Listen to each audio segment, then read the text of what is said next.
I'm in the process of buying a house, and that is a life-changing process. Whether or not to take a 15 or a 30-year mortgage. How a 30-year loan can actually save you a lot more money than a 15-year. If you just got a 15-year instead of a 30-year, you would have saved $120,000. Have you seen this video over and over on the internet? Dave Ramsey or some other guru will tell you that paying off your mortgage in 15 years will save you over $100,000 in interest. Never buy a house on more than a 15-year mortgage. Absolutely crazy. I'm in the process of buying a house, and that is a life-changing process. There's so many things to think about. Like, you're taking out a loan, you're trying to find a property, you're trying to make sure you don't get screwed. On top of all that, you're not a real estate expert. Yes, I read a book. Yes, I looked at YouTube videos. Yes, I talked to friends. I feel like I didn't even know enough to actually purchase. And what's funny is I've actually purchased a few homes before. So when I graduated, well, when I had my second or third job, when I was working for Cisco, a company called Cisco, a buddy and I, we bought a house, but that was different because we split it 50-50. So I felt like the risk wasn't, as like it wasn't as like risky or whatever. It was like, hey, like, if something happens with one of our jobs and there's another income, like we can cover it. It wasn't as like a high mortgage, and it wasn't something I was going to be moving into because I was still early in my career and kind of moving around. But like the house I'm buying now, it was like I'm responsible for the full mortgage, right? There's no backup. I was trying to get all the decisions right, and you can never ever do that, but you can try. And one of the key topics that came up was whether or not to take a 15 or a 30-year mortgage. One of my best friends who's financially astute, his take was, nah, dude, just buy a 15-year mortgage, lock that in.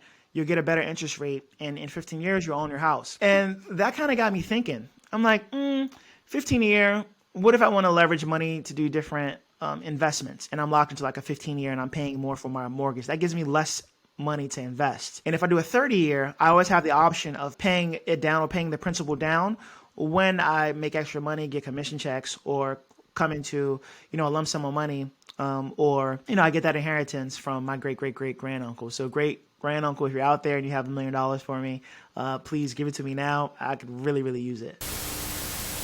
So with that said, let's look at some opinions on taking out a 15 versus a 30-year mortgage. And then I'll give you my opinions and thoughts at the end. Never buy a house on more than a 15-year mortgage.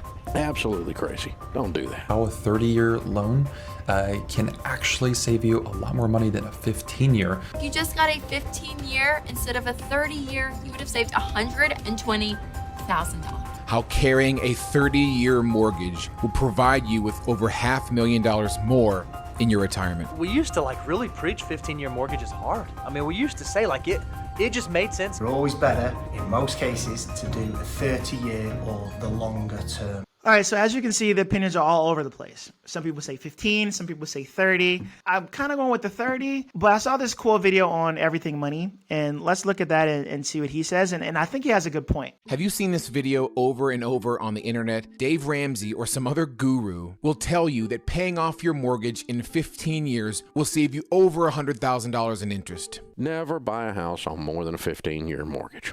Absolutely crazy. First of all, everybody's frying Dave Ramsey. Dave Ramsey makes so much money. He's wrong a lot. Not that he's wrong a lot, but his opinions are always based on people having a ton of money or just being able to sacrifice everything. He's like, hey, don't do anything, move out to bumfuck, I don't know, Kansas, and enjoy your life and love it. While he's right logically and rationally, it's like, bro, you don't take, he doesn't take any human psychology into take. I guess, he wants you to sacrifice everything, and he expects you to have just a ton of money lying around, which most Americans or most people in the world don't. I know I'm going off on a tangent, and I said this would be 15 minutes, but Dave Ramsey just always just says these statements that just aren't.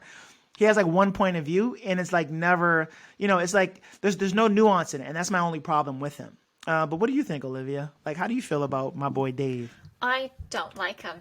I think it's one of those things where it's all or nothing. So it's either you want this house, but you can't spend any money. You can't live your life. You can't do X, Y, Z. I think he does have some good advice, but I think with the advice he's giving, there's a lot of sacrifices you have to make. And I think with life, it's about balance. So balancing, yes, you have money, but you also want to go experience life because you only have one.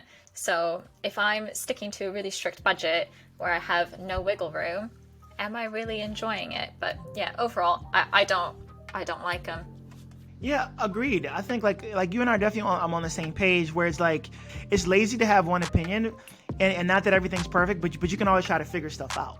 If you're gonna live life, you're gonna have to understand nuances and even talk about some of them, and not just say, hey, here's how everything should be, because that's not really like an accurate statement.